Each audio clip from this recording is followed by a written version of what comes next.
Well, welcome back again to all our listeners to Radio Entrepreneurs. And for those of you who listen frequently or who are just joining with our next guest, all we do on Radio Entrepreneurs is talk to leaders and entrepreneurs about this economy and how people are adapting to this economy. It's real time. That's what we try to do. We're not waiting for a book to be published. We're finding out today what people are doing with this economy. Our next guest, Kristina Cecca. I got it right. Yes. Owner and principal at KC Consulting LLC. Welcome. Thank you. Thank you for having me, Jeffrey. Well, thank you ahead of time. You're welcome.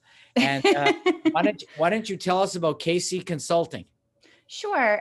It's a strategic consulting firm, and I specialize in on-demand facilities management, workspace planning, and operational efficiencies.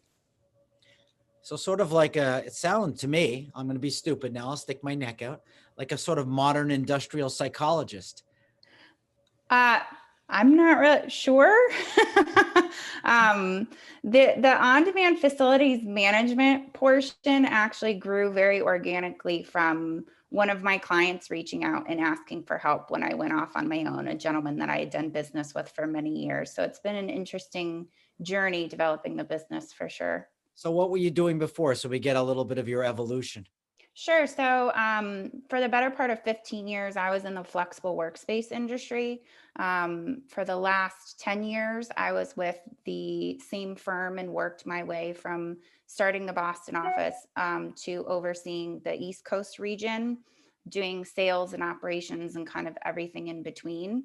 And like a lot of companies that look at their real estate holdings when the economy started shifting, they made the decision to close 2/3 of the US locations. So I found myself without a job, and rather than just laterally moving to another organization, I thought, why not just jump right in the deep end and create something for myself that still allows me to engage with my network and engage with my clients that I had grown to be such a big part of who I am as a business person over the last decade. So that's how KC Consulting was kind of born. You know, I've consulted to many people over the years who I've encouraged down the entrepreneurial route. Is that in the family history, or was it just something you realized you came upon it yourself?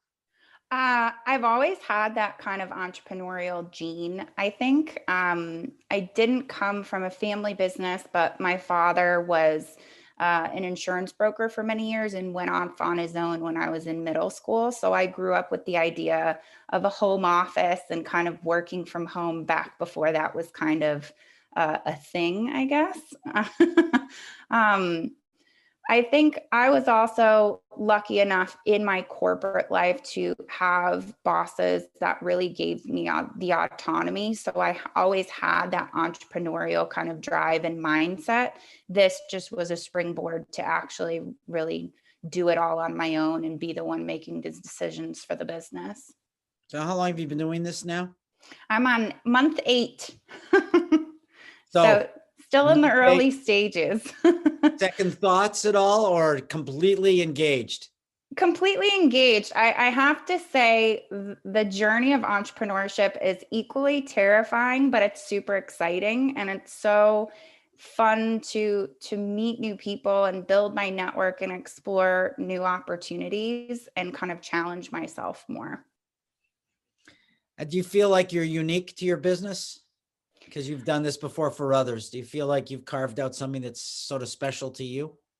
I do. I think that a lot of people either look at a very traditional facilities manager or they look at a project manager, and there's not a lot of offerings kind of in between that people can kind of pick and choose. So I think what makes it unique is I can come in, and if you just need help with a few vendors and negotiating with them, I can do that. Or if you're opening a brand new office space or relocating and you need help from kind of start to finish, you can use as little or as much as you need of my services. And I think that flexibility makes it really unique within the marketplace. And are there particular types of clients that you like to look for that are better than others for you, you find? Like I'm still kind of size or industry? I think size-wise, I am a one-woman show, so to have somebody come and say, I have 25 locations around the US, I'm probably a little too small for that scale right now. So I'm really targeting Massachusetts kind of area businesses, maybe a little into Rhode Island, a little into New Hampshire, really so I can leverage my vendor network.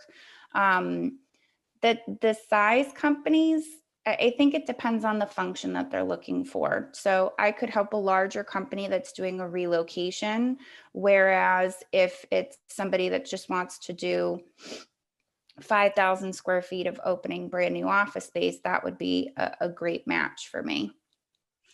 And do you feel that that is technology an important part of your business? And I'm learning kind of as I go, which I think a lot of entrepreneurs do. And some of the people that have been long time in my network have been great resources for making suggestions for operational platforms and things that have made my business more streamlined. But I certainly had a lot of experience on how to stay organized and keep my logistics kind of as they should be so that I can do my job more easily.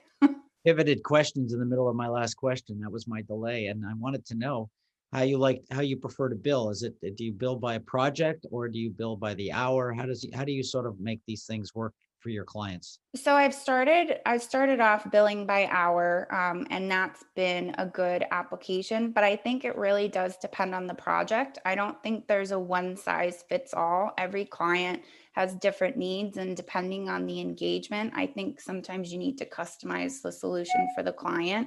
So I'm exploring both avenues of price points. And do you find that certain clients like one way more than another?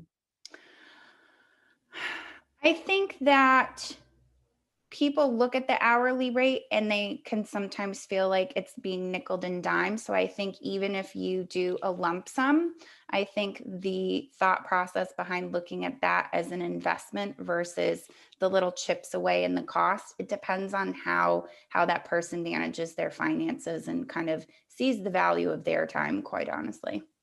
Great. We've been speaking with Kristina Cecca, owner and principal consultant of KC Consulting, I guess a company that started during COVID.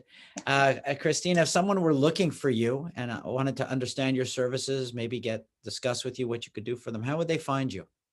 They can go to my website. It's kc-consultingllc.com. Well, that's And pretty. all of my contact information is right there, and they're more than welcome to pick up the phone and give me a ring. I'd be happy to speak with them. And hopefully you'll join our network as well, and so that we are connected with you as well. And I want to wish you good Absolutely. luck, and I look forward to hearing more about your success over the next year. Thank you so much, Jeffrey. This was wonderful. Wonderful way to start the morning. Oh, that's very sweet of you. Thank you very much, and continued good luck and good health. Thank you. You as well. Bye. Remind everybody, this is Radio Entrepreneurs.